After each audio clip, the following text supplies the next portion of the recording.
કેવો મસ્ત નજારો છે અને ભાઈ કેનાલ કેવી મસ્ત દેખાય છે અને આ વ્યૂ દેખો કેટલો મસ્ત દેખાય છે. જે લોકો બાઇક લવર હશે ને તેને આ વ્યૂ બહુ પસંદ આવતો હશે. આ જોઈને તો એવું જ લાગે કે છે ને મેં જ બાઇક ચલાવું છું. ભલે ને તમે વિડીયો જોતા હોય, વિડીયો જોવાવાળાને તો એવું જ લાગે કે ભાઈ મેં જ બાઇક ચલાવું છું. તો કંઈ આવો નજારો આવે છે સુપર વાઇડ એંગલની અંદર. અને અત્યારે મેં બોલું ને તો મારા મોઢાની અંદર છે ને બધા જીવડા પહેરી જાય એટલે મેં બોલવાનો નથી. એન્જોય કરો તમે આ વ્યૂ.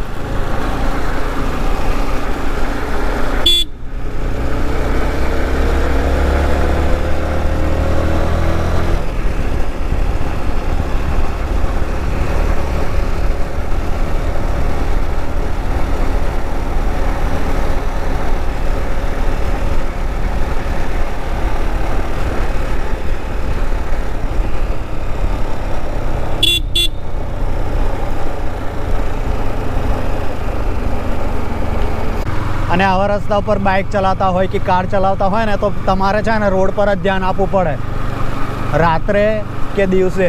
કેમ કે આ જે બોર્ડર કરેલી છે ને કેનાલ બાજુ રસ્તા ઉપર એ કઈ જગ્યાએ તૂટેલી હોય અને તમે આજુબાજુ ડાફોરિયા મારો ને તો સીધા કેનાલની અંદર જ જતા રહો. એટલે ધ્યાન તમારે ગાડી ચલાવવામાં જ આપવું પડે. આજુબાજુ નજારો જોવાનું બહુ ઓછું રાખવું પડે, નહીં તો પછી બહુ મોટું સીન થઈ જાય એટલે તમારે ડાયરેક્ટ ન્યૂઝમાં જ આવવાનું. ન્યૂઝમાં જ આવો પછી તમે. અઘરું છે કેનાલ પર સાંજે સફર કરવાનું. ભલે તમારા પાસે કાર હોય કે બાઇક હોય, દિવસે બી થોડું અનસેફ જ છે. કેમ કે તમે જે જગ્યા પર ડેલી ફરતા હોય ને તો તમને ખબર હોય કે ક્યાં સ્પીડ બ્રેકર આવવાનો છે, ક્યાં રસ્તો ખરાબ છે અને ક્યાં ખાડો છે. પણ અજાણ્યા રસ્તા પર તમે જાઓ ને તો થોડું સ્લો જ ચલાવો. કેમ કે આગળ કેવો રસ્તો આવે, કેવો વળાંક આવે, કેવો ખાડો આવે. ઇન્ડિયાના રોડ આપણે તો ખબર જ છે ને, ખાડા હોય, ગમે તે જગ્યાએ સ્પીડ બ્રેકર હોય એટલે પાછું પ્રોબ્લેમ આપણું ને જ. તો કંઈ આવો નજારો છે ભાઈ. ગુજરાતીની અંદર બોલવાની મજા આવે પણ છે ને થોડું અજીબ પણ લાગે. હિન્દીની અંદર કન્ટેન્ટ બનાવતા હોય ને એ લોકોને થોડું અજીબ લાગે. પણ આની અંદર કેવું, અત્યારે હિન્દીની અંદર કોમ્પિટિશન વધી ગયું છે. આખા ઓલ ઓવર ઇન્ડિયાના લોકો ભાઈ વિડીયો બનાવે છે અને ગુજરાતી કન્ટેન્ટ બનાવો ને તો એમાં ક્રિએટર બહુ ઓછા છે અને દેખવાવાળા બહુ વધારે. છપરી લોग देखा ना आपने. और मेरी स्पीड है 35 क्योंकि ज़्यादा चलाना नहीं है मुझे. ज़्यादा चलाऊंगा तो मेरा पेट्रोल ख़त्म होगा. देखो અહીંયા સ્પીડ બ્રેકર આવેલો છે.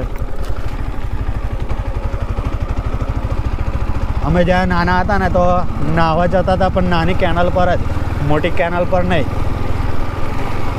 પણ અત્યારે જ બધું બંધ કરી દીધું. એવા બધા કેસ બન્યા ને એટલે ભાઈ ઘરવાળા છે ને કેનાલ બાજુ જઈએ છીએ એવું સાંભળે ને એટલે સીધા ભાઈ 2-3 સંભળાવી જ દે.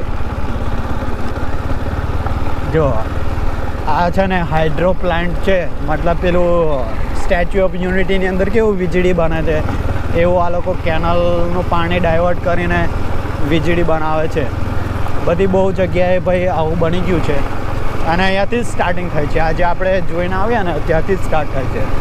આ એનો પહેલો પ્લાન્ટ, પછી બીજો, ત્રીજો, જેટલા બી નાણાં આવે ને એટલી જગ્યાએ આ લોકોએ પ્લાન્ટ બનાવેલો છે. અને આ જે થાંભલા છે એની અંદર બધું કરંટ જાય છે. હવે ક્યાં સ્ટોર થાય છે, ક્યાં જાય છે એ બધું આપણને ખબર નહીં.